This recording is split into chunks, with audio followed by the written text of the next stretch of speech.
जान्नेलाई छान्ने नाममा नेपाललाई अस्थिरताको दुश्चक्रमा फसाउने षड्यन्त्र गरिएको थियो भन्ने कुरा अब युवाहरूले बुझिसकेका छन्। र कुनै पनि संस्थाबाट ल्याएको रकम फिर्ता गर्नुपर्दछ भन्ने मान्यताका आधारमा त्यो रकमको सदुपयोग गर्नुपर्दछ भन्ने कुरा त जान्नु पर्यो नि। जहाँबाट पनि ल्याएको छ, मन परी खर्च गरेको छ, संस्था डुबाएको छ, नारा लगाएको छ, जान्नेलाई छान्ने र त्यसका पछाडि युवाहरूलाई भ्रममा पार्ने। अब युवाहरू भ्रमित हुनेवाला छैनन्। आज प्रचण्ड सत्ता गुमाएको छटपटीबाट एक प्रकारले विचलित भएको अवस्था छ। उनी फेरि समाजमा अराजकता फर्काउन सकिन्छ कि भन्ने मान्यताका आधारमा नेकपा एमाले र त्यसको नेतृत्वका विरुद्ध बरबराउँदै हिँडेको अवस्था छ। मुलुकमा कामका लागि वातावरण बनाउने सामर्थ्य बोकेको नेता केपी ओली माथिको प्रहार हामीलाई स्वीकार्य छैन, युवाहरूले भन्न सक्नु पर्दछ। एउटै लक्ष्य बोकेकाहरू अलग अलग गुटमा रमाउने होइन, एउटै लक्ष्य बोकेकाहरू नाना भाँतीका पार्टीहरूमा विभाजित भएर बस्ने होइन। हामीले एउटा प्रयास गरेका थियौँ 74 सालमा दुईवटा ठुला आन्दोलनलाई जोडेर एउटै बलियो कम्युनिस्ट आन्दोलन निर्माण गर्ने। जनताले साथ पनि दिए, तर पुष्पकमल दाहाल प्रचण्ड त्यसका लागि तयार रहेनछन्। वास्तवमा भन्दै भने हामीले नेकपा त बनायौँ, तर एउटै पार्टी बनाउनै सकेनौँ। केपी ओलीले कतै अध्यादेश ल्याएर पार्टीहरूलाई विभाजित गर्ने त होइनन्। कसले चिन्ता प्रकट गर्दैछन् जसले एमालेलाई विभाजित गर्नका लागि अध्यादेश ल्याएका थिए। हामीले भनेका छौँ, हामी लुकेर अध्यादेश ल्याउनेवाला छैनौँ।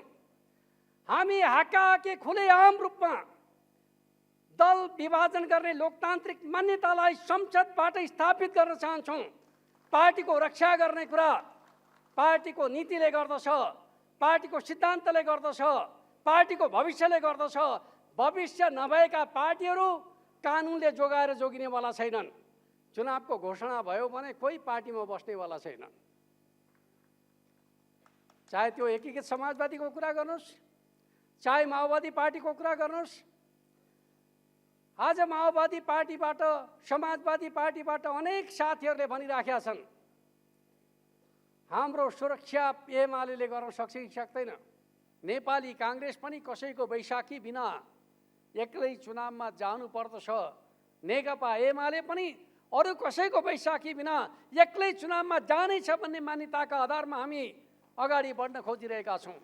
जनताका लागि स्वीकार्य नेताका रूपमा, सबभन्दा लोकप्रिय नेताका रूपमा, नेपाली समाजलाई, इतिहासलाई बुझ्ने नेताका रूपमा, नेपालको विकास र समृद्धिको सपना देख्ने नेताका रूपमा हाम्रो अध्यक्ष केपी ओलीसँग तुलना गर्ने अरू कुनै नेता छ? नयाँ खोज्नेहरूले नारा लगाए जान्नेलाई छान्नु पर्दछ। नारा साह्रै मिठो थियो, छान्नै पर्दछ, जान्नेलाई नै छान्नु पर्दछ। तर कस्ता रहेछन् त नेता भन्दाखेरि सहकारीको रकम कम्पनीमा प्रयोग गर्न पाइँदैन भन्ने कानुन पनि पढ्न नजान्नेहरू जान्नेलाई छान्नेका अभियानकर्ता रहेछन्। तपाईका कुरा, हाम्रा कुरा, हामी सबैका कुरा, सिधा प्रश्नका सिधा कुरा, तपाईँ हामी सबैले हेर्नै पर्ने हेर्ने कुरा। नेपालद्वारा आयोजना गरिएको राष्ट्रिय कार्यकर्ता भेलाका सभाध्यक्ष, राष्ट्रिय युवा सङ्घ नेपालका राष्ट्रिय अध्यक्ष क्षितिज थेबे, कार्यक्रमको प्रमुख अतिथि हाम्रो पार्टीको अध्यक्ष तथा नेपाल सरकारका सम्माननीय प्रधानमन्त्री केपी शर्मा ओली, कार्यक्रममा सहभागी हुनुभएका पार्टी स्थायी कमिटीका सदस्य तथा जनसङ्गठन समन्वयका प्रमुख कमरेड भानुभक्त ढकाल,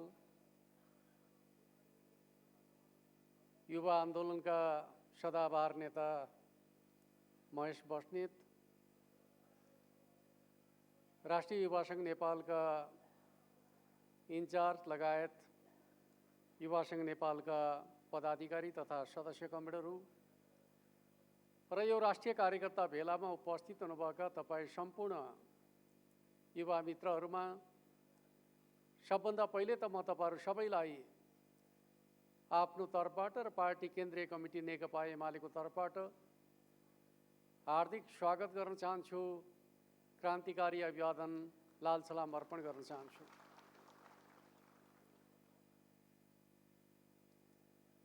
राष्ट्रिय युवा सङ्घ नेपालले अत्यन्त उपयुक्त समयमा यो राष्ट्रिय भेलाको आयोजना गरेको छ। जति बेला मुलुक निराशाको खाडलबाट बाहिर निक्लने प्रयत्न गरिरहेको छ, मुलुकलाई आर्थिक सङ्कटबाट बाहिर निकाल्ने जमर्को गरिरहेको छ, नेपालका उद्योगी व्यवसायहरू अब नेपालमै केही हुन्छ कि भनेर आशा प्रकट गरिरहेको अवस्थामा जसको नेतृत्व हाम्रो पार्टीका अध्यक्ष केपी शर्मा ओलीले गरिरहेको समयमा एक प्रकारले भन्ने राम्रो भएको देख्न नचाहने, सधैँभरि अस्थिरतामा रमाउन खोज्ने, नेपाललाई अस्थिरताको दलदलमा फसाइरहन चाहने प्रवृत्तिका वाहकहरू फेरि एकपटक सलबलाएर नेकपा एमाले र त्यसको नेतृत्वका विरुद्धमा चौतर्फी घेराबन्दी र आक्रमणको प्रयास गरिरहेका बेला राष्ट्रिय युवा सङ्घ नेपालले यो महत्त्वको कार्यक्रम आयोजना गरेको छ। म युवा सङ्घ नेपाललाई हृदयदेखि नै धन्यवाद भन्न चाहन्छु। वास्तवमा आज नेपाल विकास र समृद्धिका दृष्टिकोणबाट हेर्नुहुन्छ भने हामीले भन्नै पर्ने हुन्छ, जति बेला नेकपा एमालेको नेतृत्वले राष्ट्रको नेतृत्व गरेको छ त्यति बेला जनतामा आशा सञ्चारित भएको छ, विकास र निर्माणका कामहरूले तीव्रता पाएका छन्। जति बेला नेकपा एमाले कमजोर भएको छ, सत्ताबाट एमाले बाहिरिएको छ, त्यस्तो अवस्थामा नेपाल विकासका दृष्टिकोणले पछाडि परेको छ, युवाहरूमा निराशा छाउने गर्दछ, अर्थतन्त्र ओह्रालो लाग्ने गर्दछ र एक प्रकारले भन्ने भने राजनीतिमा अस्थिरताका दौरहरू सुरु हुने गर्दछन्। त्यसलाई फेरि सही बाटोमा ल्याउनका लागि नेकपा एमाले नै अगाडि सर्नुपर्ने परिस्थिति उत्पन्न हुने गर्दछ। अहिले हामीले नेपालको राजनीतिका सन्दर्भको कुरा गर्दाखेरि मैले तपाईँहरूका बिचमा भन्नै पर्दछ, जति बेला हामी नेकपा एमाले र नेपाली काङ्ग्रेस मिलेर 7 बुँदे सहमतिका आधारमा अगाडि बढ्ने सङ्कल्प गऱ्यौँ, कतिपयलाई के लागिरहेको छ भनेर भन्दाखेरि ठुला 2वटा दलहरू मिल्ने कुरा अप्राकृतिक भयो भन्ने कुरा लागिराखेको छ। प्राकृतिक कुरा चाहिँ के हो त? जनताले अस्वीकार गरेका, जनताले नपत्याएका दलहरू शासनको शीर्ष स्थानमा रहने कुरा के प्राकृतिक कुरा हो त? नेपालको राजनीतिमा आज भन्नुहुन्छ भने जनताको लोकप्रिय मतका हिसाबले सबभन्दा लोकप्रिय पार्टी कुन हो भन्दाखेरि नेकपा एमाले पार्टी, अर्कोतिर परिणामका दृष्टिकोणले सबभन्दा ठुलो पार्टी कुन हो भन्दाखेरि नेपाली काङ्ग्रेस। 275 सिट भएको संसदमा जम्मा 32 सिट भएको नेकपा माओवादी केन्द्र सत्तामा रहँदा चाहिँ त्यो प्राकृतिक हुने, जनताले रोजेका पार्टीहरू, देशको लोकतान्त्रिक आन्दोलनको नेतृत्व गरेका पार्टीहरू, मुलुकको विकास र समृद्धिको आकाङ्क्षाको नेतृत्व गर्ने पार्टीहरू सरकारको नेतृत्व गर्दाखेरि अप्राकृतिक भयो भन्ने कुरा एक प्रकारले भन्नुहुन्छ भने सत्ता गुमाउँदाको छटपटी बाहेक केही होइन भन्ने कुरालाई हामीले बुझ्न सक्नुपर्दछ। आज प्रचण्ड सत्ता गुमाएको छटपटीबाट एक प्रकारले विचलित भएको अवस्था छ। उनी फेरि समाजमा अराजकता फर्काउन सकिन्छ कि भन्ने मान्यताका आधारमा नेकपा एमाले र त्यसको नेतृत्वका विरुद्ध बरबराउँदै हिँडेको अवस्था छ। म तपाईँहरूलाई भन्न चाहन्छु, हामी दुईवटा पार्टीहरू मिलेको एक प्रकारले भन्नुहुन्छ भने नेपालको राजनीतिलाई स्थायित्वको दिशातर्फ लैजान सकिन्छ भन्ने विश्वासका आधारमा विकास र समृद्धिका लागि धेरै राजनीतिक दलहरू होइन, बलिया राजनीतिक दलहरूको आवश्यकता पर्दछ भन्ने मान्यताका आधारमा ठुला दलहरूमाथि साना दलहरूले शासन गर्ने नेपालको विकृत लोकतन्त्रलाई सधैँका लागि अन्त्य गर्नुपर्दछ। जनताले पत्याएका दलहरूले नै लोकतन्त्रमा शासन गर्ने हो भन्ने मान्यतालाई स्थापित गर्नका लागि हामी मिलेका छौँ र हाम्रो दिशा मुलुकलाई स्थायित्वतर्फ लैजाने सङ्कल्प हो भन्ने कुरालाई तपाईँ हामी सबैले बुझ्नुपर्दछ। यसको अर्थ हामी सधैँका लागि मिले होइन। हामीले भनेका छौँ स्थायित्वको आधार तयार गर्ने कुरा, अस्थिरता सिर्जना गर्नेहरूलाई नेपाली राजनीतिमा अब यो सम्भव छैन भन्ने कुराको सन्देश दिने कुराका लागि हामी मिलेका छौँ। तर जब जनताका बीचमा जाने समय आउँदछ, चुनावको समय आउँदछ, नेपाली काङ्ग्रेस पनि कसैको बैशाखी बिना एक्लै चुनावमा जानुपर्दछ, नेकपा एमाले पनि अरू कसैको बैशाखी बिना एक्लै चुनावमा जानेछ भन्ने मान्यताका आधारमा हामी अगाडि बढ्न खोजिरहेका छौँ। त्यस अर्थमा ठुला पार्टीको सहारामा चुनाव जित्ने र ठुला पार्टीमाथि शासन गर्ने जुन प्रकारको परिस्थिति विगतमा रह्यो त्यो परिस्थिति अब हामी सधैँका लागि अन्त्य गर्न चाहन्छौँ। आज एक प्रकारले भन्ने भने जनताले विश्वास नगरेका दलहरूमा एक प्रकारको छटपटी सुरु भएको छ। कुनै पनि मुलुकको विकास र समृद्धिका सन्दर्भको कुरा गर्दाखेरि जबसम्म मुलुकमा नीतिगत नेतृत्वको सुनिश्चितता हुँदैन, बलिया राजनीतिक दलहरूको निर्माण हुन सक्दैन, राजनीतिक स्थायित्व कायम हुन सक्दैन, मुलुक विकास र समृद्धिको यात्रामा निर्वाध रूपमा अगाडि बढ्न सक्दैन भन्ने कुराको सच्चाइलाई हामीले मनन गर्न सक्नुपर्दछ। म तपाईँहरूलाई सुनाउन चाहन्छु, आज एसियामा दुईवटा मुलुकहरू एक प्रकारले भन्यो भने विकास र समृद्धिको यात्रामा तीव्र गतिमा अगाडि बढेका छन् र विश्व शक्तिका रूपमा उदयमान अवस्थामा छन्। हाम्रा दुईटा छिमेकी मुलुकहरू चीन र भारत। त्यहाँको राजनीतिक परिस्थिति कस्तो छ म तपाईँहरूलाई सुनाउन चाहन्छु। चीनमा कार्यकारी राष्ट्रपति हुने गर्दछ, त्यहाँ सी जिनपिङ राष्ट्रपति हुनुहुन्छ र चीनमा तेस्रो कार्यकालको नेतृत्व गर्दै हुनुहुन्छ सी जिनपिङले। राजनीतिक स्थायित्वको सुनिश्चितता छ। त्यस अर्थमा चीन विकासको प्रक्रियामा निरन्तर अगाडि बढिरहेको छ। विश्व आर्थिक केन्द्रका रूपमा चीनको उदय हुँदैछ। अर्कोतिर हाम्रो छिमेकी भारत, त्यहाँ कार्यकारी प्रधानमन्त्री हुने गर्दछ, नरेन्द्र मोदी प्रधानमन्त्री हुनुहुन्छ। उहाँ लगातार तेस्रो कार्यकाल भारतीय प्रधानमन्त्रीका रूपमा नेतृत्व गर्दै हुनुहुन्छ। त्यस अर्थमा भारतको विकासले गति लिएको छ, समृद्धिको यात्रा अगाडि बढेको छ भन्ने कुरालाई तपाईँ हामी विश्वास गर्दछौँ, मान्दछौँ भने नेपाल बनाउने तपाईँ हाम्रो सपना कसरी पुरा हुन्छ भन्ने कुरा यसैबाट हामीले बुझ्न सक्नुपर्दछ, सिक्न सक्नुपर्दछ भन्ने कुरा म तपाईँहरूका बिचमा राख्न चाहन्छु। त्यस अर्थमा अब हामीले सङ्कल्प गर्नुपर्दछ, अठोट गर्नुपर्दछ। अब हामी नेपालमा जनमतलाई विभाजित गर्ने काम गर्ने छैनौँ।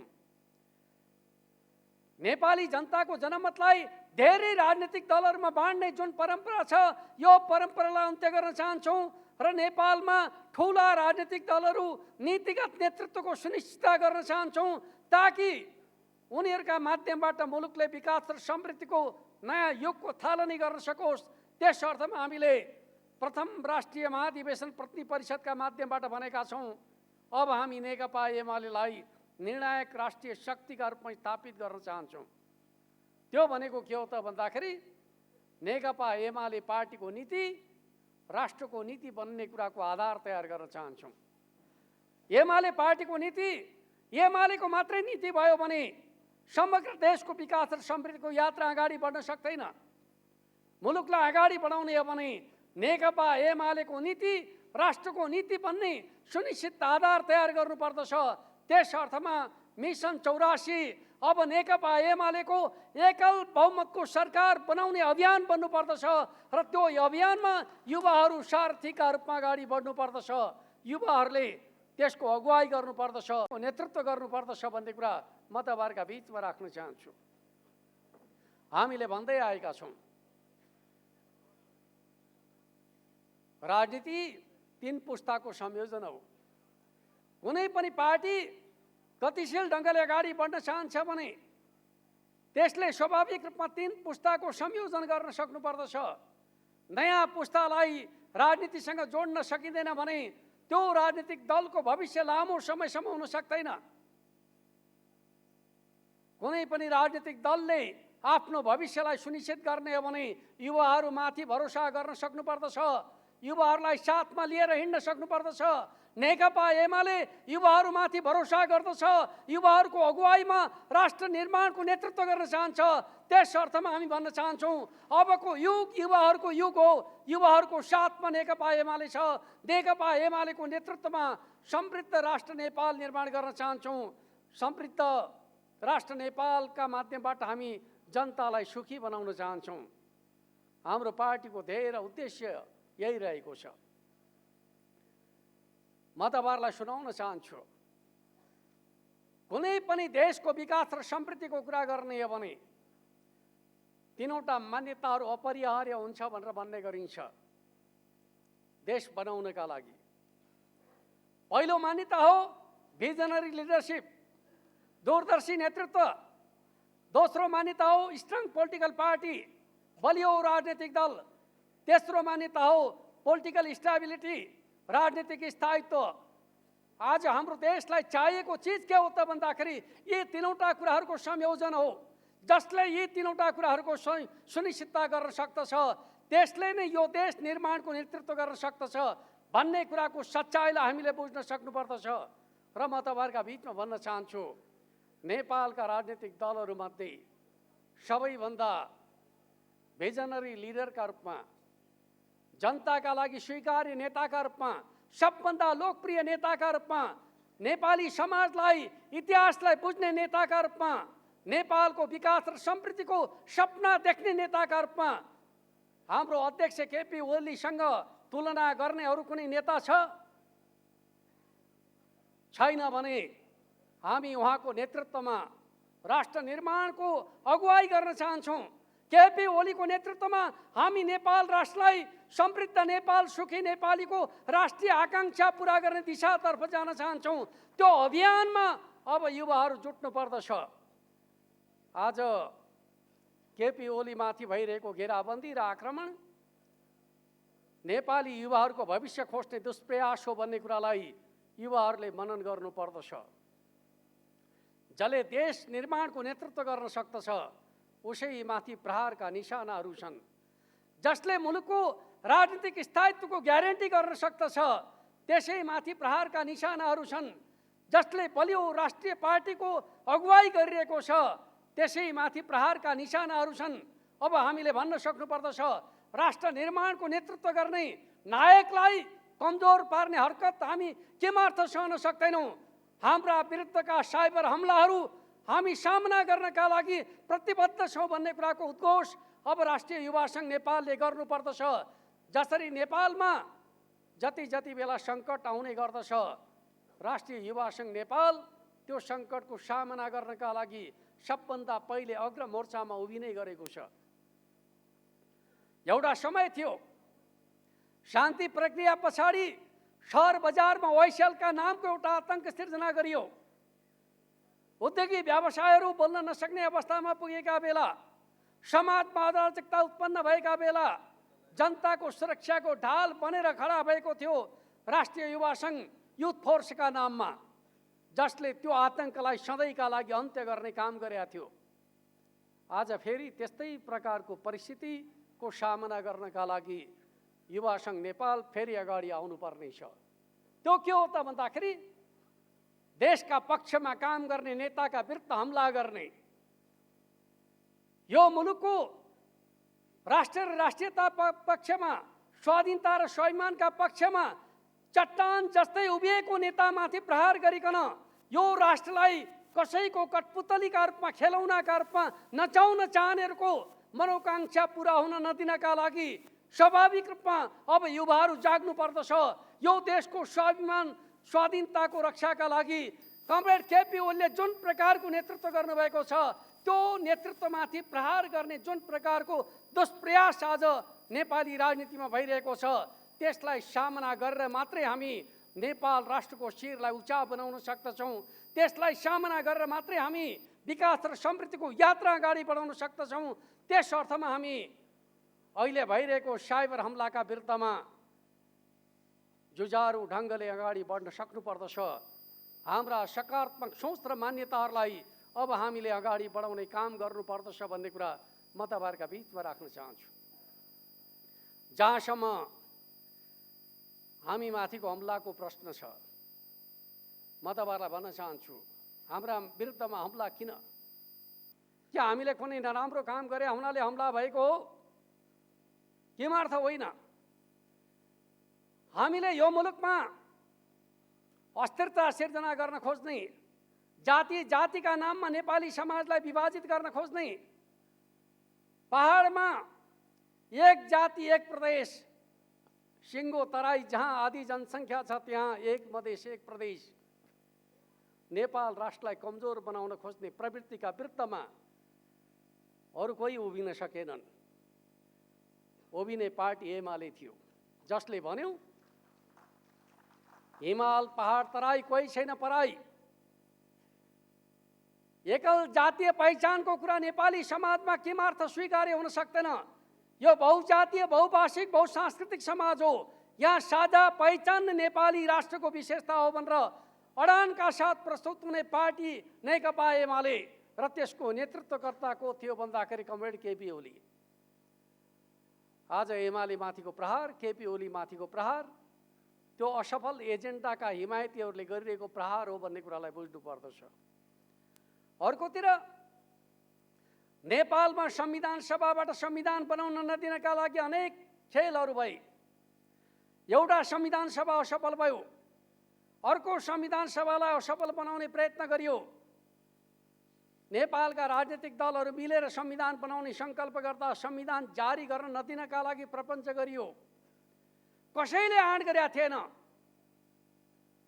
केपी ओलीले भन्नुभयो संविधान सभाको काम संविधान बनाउने हो, संविधान नबनाएर त्यसले अरू केही काम गर्दैन, संविधानै बनाउने काम गर्दछ।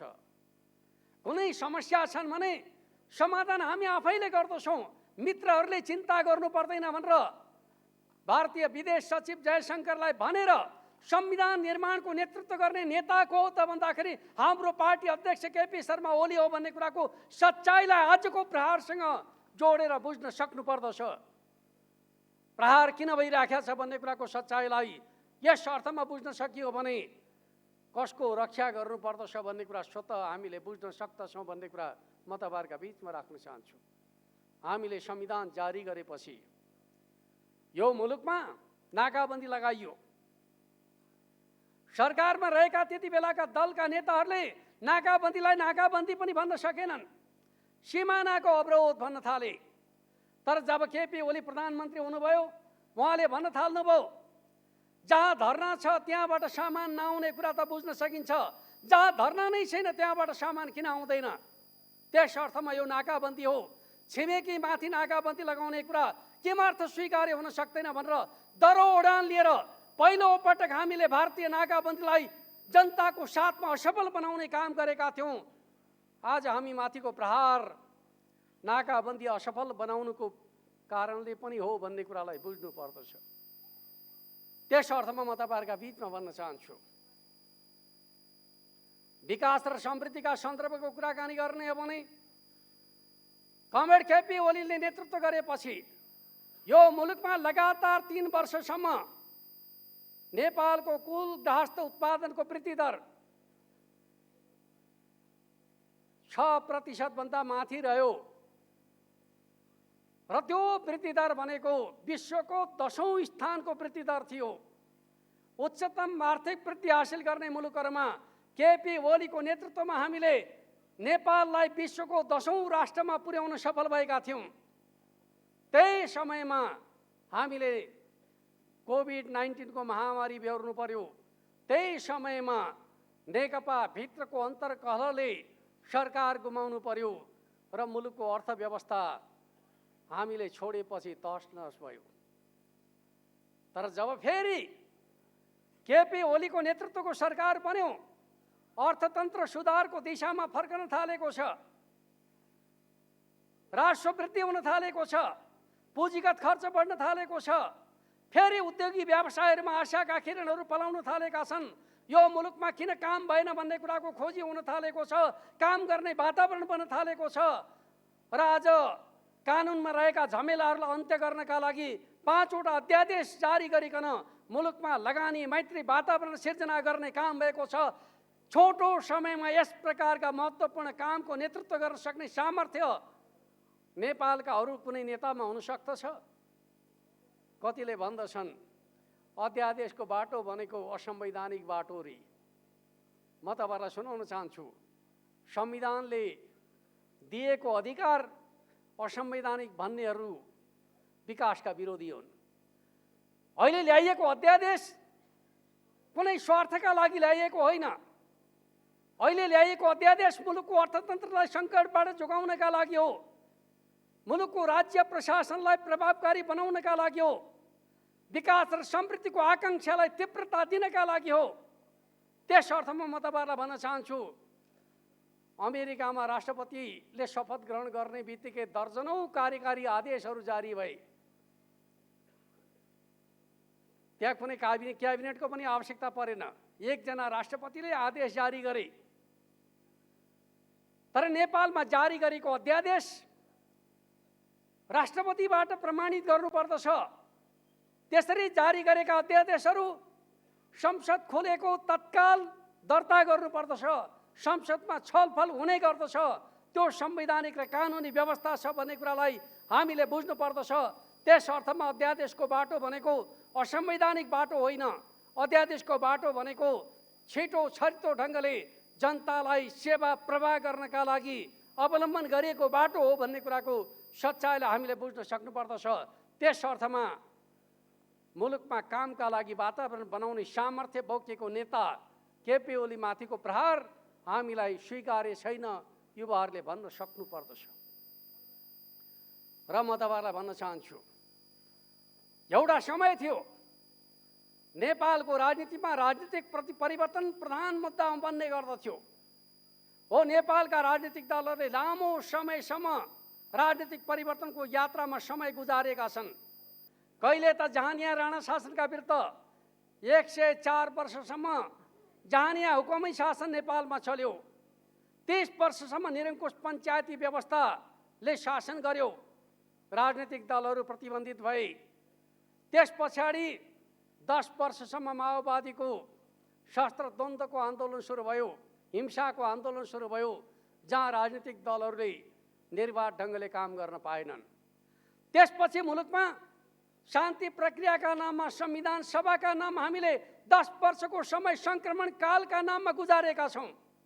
यस हिसाबले भन्नुहुन्छ भने नेपालमा राजनीतिक दलहरूले खुलस्त हिसाबले काम गर्न पाएको समय कति हो भनेर भन्दाखेरि जम्मा 1 दशकको समय हो। आज 1 दशकको समय, 6 दशक सङ्घर्षमा बिताएका पार्टीहरू जम्मा 1 दशक उनीहरूले काम गर्न पाएका छन्। त्यो पनि राजनीतिक अस्थिरताको दुष्चक्रमा परेर पुराना पार्टी असफल भए। अब नयाँ खोज्नु पर्दछ। कस्तो नयाँ खोज्नु पर्दछ? नयाँ खोज्नेहरूले नारा लगाए, जान्नेलाई छान्नु पर्दछ। नारा साह्रै मिठो थियो, छान्नै पर्दछ, जान्नेलाई नै छान्नु पर्दछ। तर कस्ता रहेछन् त नेता भन्दाखेरि सहकारीको रकम कम्पनीमा प्रयोग गर्न पाइँदैन भन्ने कानुन पनि पढ्न नजान्नेहरू जान्नेलाई छान्नेका अभियानकर्ता रहेछन्। नेपालको कानुन के छ भन्ने कुरा त जान्नु पर्यो नि, जान्नेलाई छान्नेहरूले परेन। र कुनै पनि संस्थाबाट ल्याएको रकम फिर्ता गर्नुपर्दछ भन्ने मान्यताका आधारमा त्यो रकमको सदुपयोग गर्नुपर्दछ भन्ने कुरा त जान्नु पर्यो नि। जहाँबाट पनि ल्याएको छ, मन परी खर्च गरेको छ, संस्था डुबाएको छ, नारा लगाएको छ, जान्नेलाई छान्ने र त्यसका पछाडि युवाहरूलाई भ्रममा पार्ने। अब युवाहरू भ्रमित हुनेवाला छैनन्। जान्नेलाई छान्ने नाममा नेपाललाई अस्थिरताको दुश्चक्रमा फसाउने षड्यन्त्र गरिएको थियो भन्ने कुरा अब युवाहरूले बुझिसकेका छन्। म तपाईँलाई भन्न चाहन्छु, हामीले हाम्रो मुलुकका समस्याहरू समाधान गर्नका लागि अनुभव नभएका, एक प्रकारले भन्ने भने राजनीति विज्ञानसँग बेखबर भएका, सामाजिक सञ्जालमा लोकप्रियता हासिल गरेका भरमा राजनीतिको मैदानमा सफल भइन्छ भन्ने हुँदैन। राजनीति आफैमा एउटा विज्ञान हो, त्यसको आफ्नै समर्पणको एउटा विज्ञान हुने गर्दछ, त्याग र तपस्याको आफ्नै परिवेश हुने गर्दछ। राजनीति गर्ने हो भने सङ्घर्ष गर्न सक्नुपर्दछ, धैर्यता राख्न सक्नुपर्दछ। आफ्नोलाई लागेका कुराहरू मात्रै गरेर राजनीतिमा अगाडि बढ्न सकिँदैन। जनतालाई बुझ्न सक्नुपर्दछ, जनताको मनोविज्ञानलाई पढ्न सक्नुपर्दछ, त्यस पछाडि मात्रै राजनीतिमा सफल भइन्छ भन्ने कुरालाई बुझ्न सक्नुपर्दछ। म तपाईँहरूलाई भन्न चाहन्छु, दुनियाँका विकसित बनिएका देशहरू, अमेरिकामा सयौं वर्षदेखि तिनै पुराना पार्टीहरूले अमेरिकी लोकतन्त्रको नेतृत्व गरिराखेका छन्। कहिले राष्ट्रपतिमा रिपब्लिकनहरूले जित्दछन्, कहिले डेमोक्रेटहरूले जित्दछन्। अमेरिकामा राजनीतिक दलहरू खोल्न नपाइने कानुन होइन, कम्युनिस्टहरूलाई चाहिँ उनीहरू प्रतिबन्ध लगाउँछन्। हाम्रो जस्तो सबै विचारहरूलाई खुला राख्ने समाज अमेरिकी समाज होइन। यद्यपि अमेरिकाहरू लोकतन्त्रको दुहाई दिने गर्दछन्, तर त्यहाँ कम्युनिस्ट विचार प्रतिबन्धित छ। यो कुरा हामीले बुझ्न सक्नुपर्दछ। हामी त जनताको बहुदलीय जनवादको मान्यताका आधारमा, प्रतिस्पर्धाका आधारमा श्रेष्ठता हासिल गर्ने नीतिमा विश्वास गर्दछौँ। नेकपा एमाले सबभन्दा ज्यादा लोकतान्त्रिक पार्टी हो भन्ने कुरालाई बुझ्नु पर्दछ। सबै प्रकारका विचारसँग प्रतिस्पर्धा गर्ने मान्यता राख्दछ नेकपा एमाले। प्रतिस्पर्धा पहलकदमीका आधारमा श्रेष्ठता हासिल गर्ने मान्यता नेकपा एमालेको मान्यता। र म तपाईँलाई भन्न चाहन्छु, तर त्यो मान्यता स्वाभाविक रूपमा राष्ट्रको नेतृत्व गर्नका लागि, नीतिगत नेतृत्व गर्नका लागि बलियो राष्ट्रिय शक्ति निर्माण गर्यो भने मात्रै नीतिगत नेतृत्व हासिल हुन सक्दछ भन्ने कुरालाई बुझ्नु पर्दछ। सयौं फुलहरू फुल्न दिनुपर्छ भन्नुको अर्थ सयौं पार्टीहरू खोलेर चाहिँ सत्ताको राजनीतिमा लुछाचुडी गर्नुपर्दछ भने होइन। एउटै पार्टीभित्र सयौं प्रतिभाहरूलाई समेट्न सक्ने मान्यताको कुरा हो भन्ने कुरालाई बुझ्नु पर्दछ। सयौं फुलहरू फुल्नु पर्दछ भन्नुको अर्थ यो नेकपा एमालेको फुलबारीमा सयौं फुलहरू फुल्ने छन् र यही पार्टी राष्ट्रिय पार्टी बन्ने छ भन्ने कुरालाई हामीले बुझ्नु पर्दछ। सयौं फुलहरू फुल्नुको अर्थ सयौं पार्टीहरू निर्माण गर्नु होइन। पार्टीहरूको निर्माण लक्ष्यका आधारमा हुने गर्दछ, नीतिका आधारमा हुने गर्दछ। गन्तव्य कहाँ हो थाहा छैन, नीति के हो थाहा छैन, हिँड्ने बाटो के हो थाहा छैन, तर हामी विकल्प हौँ भन्ने कुराको कुनै अर्थ हुँदैन।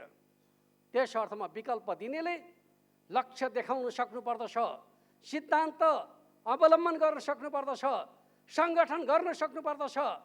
बिना सङ्गठन, बिना सिद्धान्त, बिना लक्ष्य राजनीतिक यात्रा हुन सक्दैन भन्ने कुरालाई बुझ्न सक्नुपर्दछ। आज जुन प्रकारले नेपालमा विकल्पका नाममा पपुलिजमलाई विकल्पका रूपमा प्रस्तुत गर्न खोजिएको छ, यसले नेपाल राष्ट्रलाई कमजोर बनाउने काम मात्रै गर्दछ भन्ने कुराको सच्चाइलाई हामीले बुझ्न सक्नुपर्दछ भन्ने कुरा म तपाईँहरूका बिचमा राख्न चाहन्छु। अर्कोतिर आज समाजवादका नाममा अनेक प्रकारका दलहरू खोलेर समाजवादी आन्दोलनलाई कमजोर पार्ने काम भइरहेको छ। समाजवाद हाम्रो लक्ष्य हो र यो महान लक्ष्य हो भन्ने कुरा ठान्ने हो भने भन्न सक्नुपर्दछ। एउटै लक्ष्य बोकेकाहरू अलग अलग गुटमा रमाउने होइन, एउटै लक्ष्य बोकेकाहरू नाना भाँतीका पार्टीहरूमा विभाजित भएर बस्ने होइन।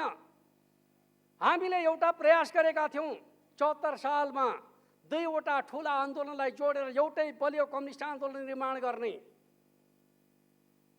जनताले साथ पनि दिए, तर पुष्पकमल दाहाल प्रचण्ड त्यसका लागि तयार रहेनछन्।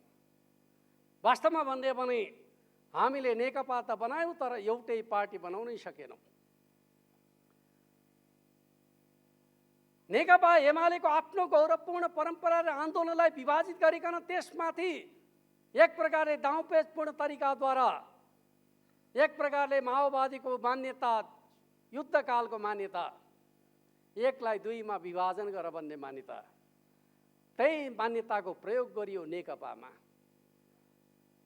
एमाले भित्र विभाजन ल्याएर एमालेको लोकप्रिय आन्दोलनको नेतृत्व कब्जा गर्ने प्रचण्डको महत्वाकांक्षाका कारणले जनताले दिएको जनादेश खण्डित भयो।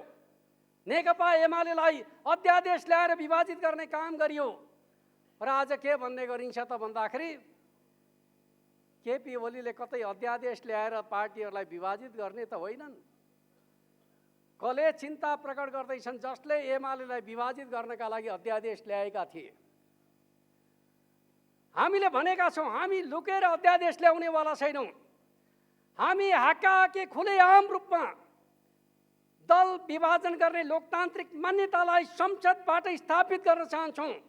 पार्टीको रक्षा गर्ने कुरा पार्टीको नीतिले गर्दछ, पार्टीको सिद्धान्तले गर्दछ, पार्टीको भविष्यले गर्दछ। भविष्य नभएका पार्टीहरू कानुनले जोगाएर जोगिनेवाला छैनन्। अहिले त संसद पद जाला भनेर पार्टी जोगाउन सकिएला, चुनावको घोषणा भयो भने कोही पार्टीमा बस्नेवाला छैन। चाहे त्यो एकीकृत समाजवादीको कुरा गर्नुहोस्, चाहे माओवादी पार्टीको कुरा गर्नुहोस्। आज माओवादी पार्टीबाट, समाजवादी पार्टीबाट अनेक साथीहरूले भनिराखेका छन् हाम्रो सुरक्षा एमालेले गर्न सक्छ कि सक्दैन। हामीले भन्ने गरेका छौँ अब हामी नेपालको वामपन्थी आन्दोलनलाई एकताबद्ध गर्दछौँ। हिजो नेताका टाउका जोडेर पार्टी एकता गर्न खोज्यौँ, असफल भयो। अब हामी नेताका टाउका जोडेर एकता गर्ने पक्षमा छैनौँ। अब हामी कार्यकर्ताका मनहरू जोडेर नेपालको कम्युनिस्ट आन्दोलनलाई बलियो बनाउन चाहन्छौँ। त्यो बाटोमा नेकपा एमाले अगाडि बढ्न खोज्दैछ भन्ने कुरा म तपाईँहरूका बिचमा राख्न चाहन्छु। र म युवा साथीहरूलाई भन्न चाहन्छु, अरू सानातिना पार्टीमा अल्मलिएका युवाहरूलाई अब तपाईँहरूले आह्वान गर्नुपर्दछ। बलियो युवा आन्दोलन राष्ट्रिय युवा सङ्घ नेपालमा जोडिनका लागि जबसम्म युवाहरूको बलियो सङ्गठन बन्न सक्दैन, देशको भविष्य सुनिश्चित गर्न सकिँदैन। देशको भविष्यलाई सुनिश्चित गर्ने हो भने युवाहरू जुर्मुराउनु पर्दछ, युवाहरू सङ्गठित हुनुपर्दछ, युवाहरूले भविष्यको यात्राका लागि आफ्नो योजना अगाडि सार्नु पर्दछ। र म तपाईँलाई भन्न चाहन्छु, हिजोको पुस्ताले राजनीतिक परिवर्तनमा योगदान गर्यो, अबको युवा पुस्ताले विकास र समृद्धिको यात्रामा नेतृत्वकारी भूमिका खेल्नु पर्दछ। आजभोलि त्रिभुवन अन्तर्राष्ट्रिय विमानस्थलको दृश्य देखाएर युवाहरू विदेशका दृश्य देखाएर भन्दै गरिन्छ नेपालमा त सम्भावनै छैन। म तपाईँहरूलाई सुनाउन चाहन्छु, जहाँ चुनौती हुन्छ काम गर्नेका लागि त्यही अवसर हुन्छ, जहाँ सङ्कट हुन्छ त्यहाँ सम्भावना हुन्छ। त्यस अर्थमा म तपाईँलाई भन्न चाहन्छु, केही गरौँ भन्ने युवाहरूका लागि नेपालभित्रै सम्भावना छ भन्ने कुरालाई हामीले बुझ्न सक्नुपर्दछ। हो, त्यो सम्भावनालाई प्रयोग गर्न सक्ने सामर्थ्य अब हामीले आफूभित्र पैदा गर्नुपर्दछ, आफूभित्र विकसित गर्न सक्नुपर्दछ। हरेक देश बनाएको त्यहीँका नागरिकहरूले, अरू कसैले होइन। अमेरिका बनेको अमेरिकी नागरिकहरूले हो। आज चीन र भारत बन्दैछन्, चीन र भारतका नागरिकहरूले बनाएको हो चीन र भारत। नेपाल बनाउने हामी नेपालीले हो, अरू कसैले नेपाल बनाइदिने होइन। हामी नेपालका युवाहरू नेपालमा सम्भावना छैन भनेर बाहिर जान थाल्यौँ भने यो देश बनाइदिन्छ कसले? त्यस अर्थमा हामीले भन्नुपर्दछ, चुनौती छ, सामना गर्दछौँ, सम्भावना खोज्दछौँ। नेपाल हामी आफै बनाउँछौँ, म बनाउँछु मेरो नेपाल भन्ने मान्यता र भावनाका आधारमा अब युवाहरू जाग्नु पर्दछ, युवाहरू सङ्गठित हुनुपर्दछ भन्ने कुरा म तपाईँहरूका बिचमा राख्न चाहन्छु। हो, नेपाललाई विकास र समृद्धिको बाटोमा अगाडि बढाउनका लागि हामी मिसन 84 बलियो निर्णायक राष्ट्रिय शक्ति निर्माणको एउटा सङ्कल्पका साथ अगाडि बढिरहेका छौँ। हामीले हाम्रो पार्टीको वार्षिक कार्ययोजनाभित्र युवाहरूको शिखर सम्मेलनको आयोजनाको कुरा गरिराखेका छौँ।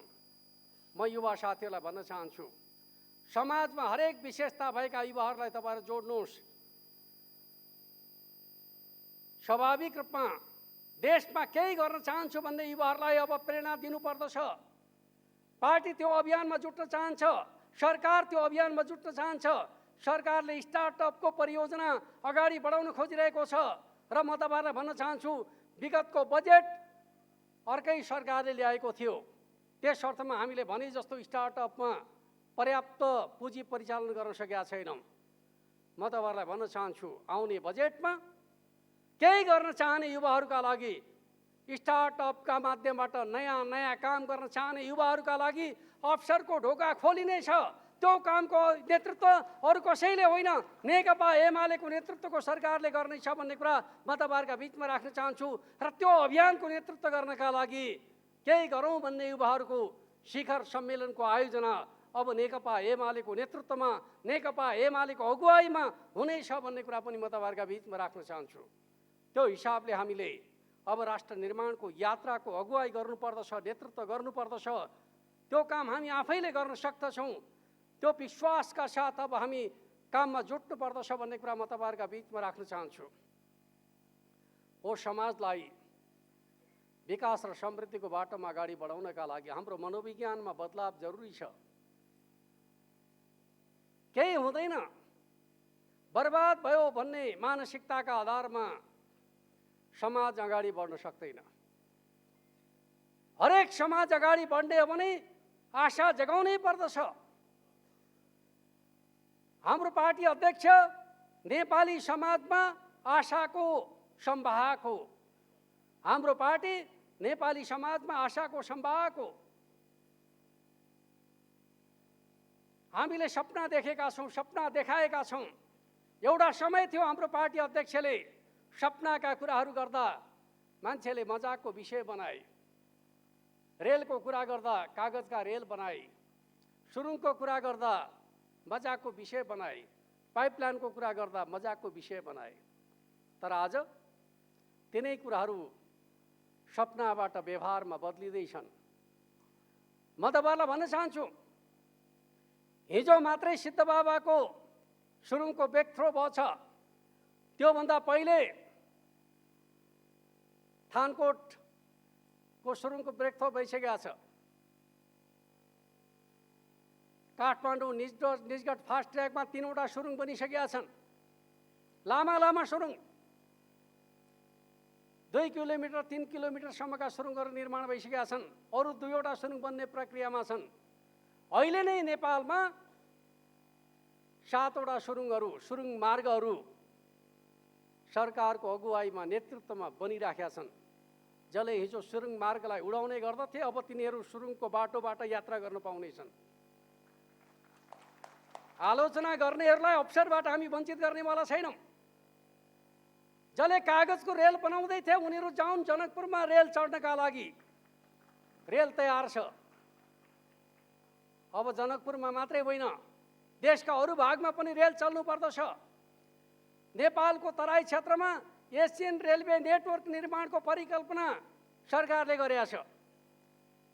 पूर्वी एसियालाई पश्चिम एसियासँग जोड्ने रेल मार्गका रूपमा हाम्रो तराई क्षेत्रलाई प्रयोग गर्नुपर्दछ भन्ने मान्यताका आधारमा अध्ययन भएको र प्रक्रिया सुरु भएको कुरा म तपाईँहरूका बिचमा राख्न चाहन्छु।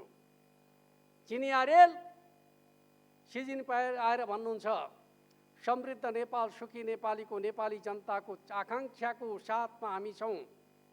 हामी चिनिया रेललाई काठमाडौँ ल्याउन चाहन्छौँ।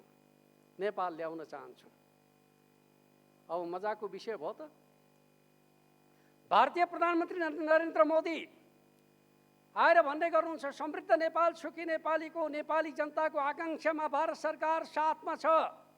अब हामी भारतीय रेललाई काठमाडौँ ल्याउन चाहन्छौँ। रेलको विरोध गर्नेहरूले अब के गर्दछन्? सी जिनपिङ र नरेन्द्र मोदीको पनि विरोध गर्दछन्। कति हाला काँचा रहेछन् नेपालका नेकपा एमाले भन्दा बाहिरका राजनीतिज्ञहरू, जसले आफूलाई विकल्प ठान्ने गर्दछन्। उनीहरूको मानसिकता कति कमजोर रहेछ भन्ने कुरा त रेल सपनाले देखाउँछ। हामी नै हौँ जसले नेपालको पानीमा नेपाली जनताको पहिलो हक लाग्दछ भन्ने मान्यताका आधारमा पैरवी गर्यौँ। नदी पथान्तर योजना अगाडि बढायौँ। भेरीको पानीलाई बबरीमा डाइभर्सन गर्ने योजना अगाडि सार्यौँ। सुनकोशीको पानी मरिनमा डाइभर्सन गर्ने काम सुरु भएको छ। सुरुङ खन्ने काम सम्पन्न भइसकेको छ। अब सडक मात्रै होइन, पानी पनि सुरुङबाट किसानका खेतमा जाने समय सुरु भएको छ। कसको नेतृत्वमा? नेकपा एमालेको सरकारको नेतृत्वमा। सपना नदेखिकन नेपाल बन्दैन। यो चिजलाई हामीले बुझ्न सक्नुपर्दछ। म तपाईँहरूलाई भन्न चाहन्छु, नेकपा एमालेको सरकार बन्नुभन्दा पहिले रातिको समयमा उडान हुने एयरपोर्ट भनेको एउटा मात्रै थियो, त्रिभुवन अन्तर्राष्ट्रिय विमानस्थल। आज नेपालका 10वटा एयरपोर्टहरूमा रात्रिकालीन उडान अवतरण हुने कुराको सुनिश्चितता भएको छ। नेपालका सबै पहाडी जिल्लाका एयरपोर्टहरूका धावन मार्गहरू त्यही छोटो समयमा कालो पत्रे गरिएका छन्। नेपाल बनेन भन्नेहरूले तिनै एयरपोर्टमा यात्रा गरेर आफ्ना फेसबुकका स्ट्याटसहरू हाल्ने गर्दछन्, तर तिनै एयरपोर्टबाट उनीहरू यात्रा गर्ने गर्दछन्। सत्य स्वीकार गर्न उनीहरूलाई बडा गाह्रो भएको छ, किनकि उनीहरूलाई एउटा मिसन अन्तर्गत नेकपा एमालेको विरोध गर्नु छ। देश बनाउने मिसन होइन। देश बनेन भने नाममा देशलाई बिगार्ने, अस्थिरतामा लिएर जाने जुन प्रकारको मिसन चलेको छ, अब त्यो मिसन चल्नेवाला छैन, चल्न दिने छैनौँ भनेर हामीले भन्नुपर्दछ। त्यो अभियानमा अब हामी जुट्नु पर्दछ। बनाउनेलाई बनाउन दिनुपर्दछ। बनाउनेको साथमा अब जनता उभिनु पर्दछ भनेर चाहिँ हामीले उद्घोष गर्नुपर्दछ। त्यो अभियानको नेतृत्व अब हामीले गर्नुपर्दछ भन्ने कुरा म तपाईँहरूका बिचमा राख्न चाहन्छु। र हामी मिसन 84 भनिराखेका छौँ। निर्णायक राष्ट्रिय शक्ति निर्माणको कुरा गरिराखेका छौँ। र म तपाईँहरूलाई भन्न चाहन्छु, अब युवा पुस्ताहरूका बिचमा जुन प्रकारको मूलधारको राजनीतिप्रति अनास्था र विश्वास सिर्जना गर्ने प्रयत्न गरिएको छ, त्यसलाई अन्त्य गर्नका लागि तपाईँहरू अब युवाहरूका बिचमा जानुपर्दछ, भन्नुपर्दछ। अमेरिकी समाजमा पुरानै पार्टीभित्र नीतिको विकल्प खोज्न सकिन्छ, नेतृत्वको विकल्प खोज्न सकिन्छ, जबकि त्यहाँका पार्टीहरूको इतिहास नेपालको भन्दा धेरै पुरानो छ। संसदीय प्रजातन्त्रको जननी भनिने बेलायतमा 100औं वर्षदेखि तिनै पार्टीहरू राजनीतिमा छन्। त्यहाँको विकास र समृद्धिको नेतृत्व तिनीहरूले गरेका छन्। त्यहाँ नयाँ चाहिएको छैन। विश्वको शक्ति केन्द्र बन्ने अमेरिकामा नयाँ चाहिएन। विश्वको सबभन्दा ठुलो लोकतन्त्र बन्ने भारतमा नयाँ पार्टी चाहिएन। तीव्रतम आर्थिक विकासको नेतृत्व गर्ने चीनमा नयाँ पार्टी चाहिएन। नेपालमा विकास र समृद्धिका लागि पुराना भएन, नयाँ चाहियो भनेर गीत गाउनेहरूले के साँच्चै नेपालको विकास र समृद्धिको चिन्ता गरेको हो? होइन। नेपाललाई अस्थिरताको बफर जोन बनाउन खोजेको हो। दक्षिण एसियामा अशान्ति मचाएर एसियाको विकास र समृद्धिलाई रोक्न खोजेको हो। पुँजीवादी साम्राज्यवादीहरूको स्वार्थको सेवा गर्न खोजेको हो भन्ने कुराको सच्चाइलाई हामीले बुझ्न सक्नुपर्दछ। त्यस अर्थमा आज नेपालमा जुन प्रकारको निराशाका खेतीहरू भइरहेका छन्, त्यो खेती भनेको भू राजनीतिक द्वन्द्वको चपेटामा नेपाललाई पारिकन नेपाललाई अस्थिरताको शिकार बनाएर विदेशी शक्तिका सामु शासकहरूलाई झुक्ने परिस्थिति भन्ने कुरालाई हामीले बुझ्नु पर्दछ। त्यस अर्थमा नेपाल बनाउनका लागि राज्य बलियो हुनुपर्दछ। बलियो राज्यले मात्रै जनतालाई सुख र समृद्धिको नेतृत्व गर्न सक्दछ। कमजोर राज्यले सक्दैन। बलियो राज्य निर्माण गर्नका लागि बलिया राजनीतिक दलहरूको आवश्यकता पर्दछ। अब युवाहरूको सपना त्यो दिशातर्फ केन्द्रित हुनुपर्दछ भन्ने कुरा म तपाईँहरूको बिचमा राख्न चाहन्छु। आज युवा सङ्घ नेपालले समाजमा केही गरौँ भनेर चाहिँ भूमिका खेलेका, सफलता प्राप्त गरेका 3 जना युवाहरूलाई सम्मान गरेर अब युवाहरूको बाटो, अबको भविष्यको दिशा के हो भन्ने कुराको राम्रो सन्देश दिएको छ भन्ने कुरा म राख्न चाहन्छु। सम्मानित 3 जना युवाहरूलाई म हृदयदेखि नै बधाई भन्न चाहन्छु। पारसीले क्रिकेटको व्यवस्थापनका क्षेत्रमा जे गरेर देखाउनु भयो, एनपिएलको सफलता, एक प्रकारले भने नेपाल जस्तो मुलुकमा एनपिएलको जुन प्रकारको सफलता क्रिकेटका क्षेत्रमा प्राप्त भयो, त्यसले के देखाउँछ भने भविष्यको खेल क्षेत्रका लागि नेपाल अत्यन्त उर्वरक क्षेत्र हो भन्ने कुरा देखाएको छ। खाँचो कुशल व्यवस्थापनको हो भन्ने कुरालाई उहाँले प्रमाणित गर्नुभयो। त्यस अर्थमा तपाईँहरूले सम्मान गर्नुभयो, धन्यवादको पात्र हुनुहुन्छ। पलेसाजीले अन्तर्राष्ट्रिय प्यारा ओलम्पिकमा जुन प्रकारको सफलता प्राप्त गर्नुभयो, नेपालीहरू पनि अन्तर्राष्ट्रिय प्रतिस्पर्धामा सफल हुन सक्दछन् भन्ने एउटा सन्देश दिनुभएको छ। युवाहरूको प्रेरणाको स्रोत हुनुहुन्छ, तपाईँहरूले सम्मान गर्नुभयो, त्यसका लागि युवा सङ्घ धन्यवादको पात्र छ।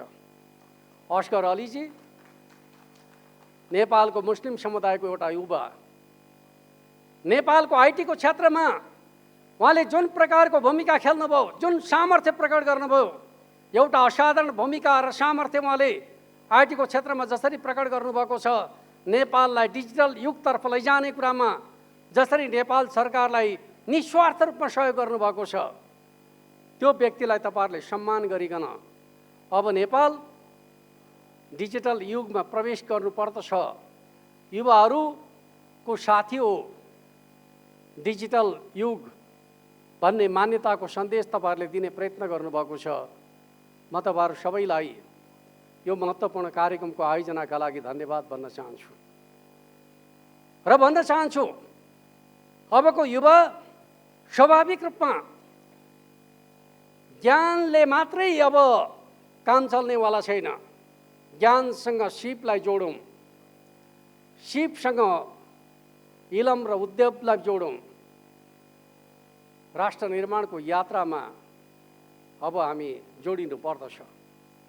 त्यसका लागि स्वाभाविक रूपमा अबको युवा प्रविधि मैत्री युवा, आधुनिक यन्त्र उपकरणको प्रयोग गर्न सक्ने सामर्थ्य बोकेको युवा, अबको युवा कुशल व्यवस्थापक युवा, आफै उद्यम गर्न सक्ने, आफै व्यवस्थापन गर्न सक्ने, आफै व्यवसायी बन्न सक्ने, आफै रोजगारी सिर्जना गर्न सक्ने। रोजगारदाता भनेको राज्य मात्रै हो भन्ने मानसिकताबाट अब हामी बाहिर निक्लनु पर्दछ। रोजगारदाता भनेको अब हामी आफै युवाहरू रोजगारदाता बन्ने हो भन्ने एउटा सङ्कल्प र अठोट गर्नुपर्दछ। नेपालमा रोजगारी सिर्जना गर्ने काम हामी युवाहरूले आफ्नै इलमका माध्यमबाट, आफ्नै व्यवसायका माध्यमबाट, आफ्नै कर्मका माध्यमबाट गर्दछौँ भन्ने कुराको सन्देश दिन सुरु गर्नुपर्दछ। एउटा समय थियो बाबुबाजेको पुँजी हुनेहरूले मात्रै काम गर्न सक्दछन् भन्ने समय, अब त्यो समय सकिएको छ। जोसँग क्षमता छ उसले आफ्नै जीवनमा प्रगति गर्न सक्दछ। आजको युग क्षमता भएकाहरूको युग हो। अब हामीले आफूलाई क्षमतावान युवामा बदल्ने सङ्कल्प गर्नुपर्दछ, अठोट गर्नुपर्दछ। युवा सङ्घ नेपालले त्यसको नेतृत्व गर्नुपर्दछ। यही शुभकामनाका साथ म आफ्नो भनाइलाई अन्त्य गर्न चाहन्छु। हवस् त, धन्यवाद, नमस्कार।